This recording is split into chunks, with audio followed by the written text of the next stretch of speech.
Hi everyone, in front of me I've got DOOGEE T40 Pro and let me share with you how to allow unknown sources on this device.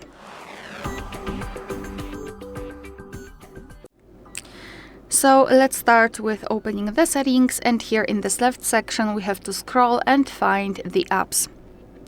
Then let's scroll down and go to Special App Access, and here localize the option Install Unknown Apps. So right here we've got the list of apps which are allowed or not allowed to install some content, and of course we can change it. So let's pretend I'd like to download the app from Chrome, not from Google Play Store, just like usual.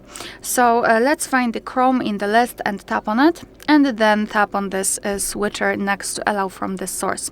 And after getting back, you can see that the Chrome is now allowed to install some content. Be aware, because you're doing it on your own responsibility. Some third-party apps aren't verified by the developer, so you may put your data and actually whole device at risk. So remember about that and choose the apps wisely. Of course, you can always remove previously granted permissions. Just tap on the app and tap on the switcher. And after getting back, you can see that the Chrome is not allowed to install anything. Alright, so that will be all. Thank you so much for watching. Please hit the subscribe button and leave the thumbs up.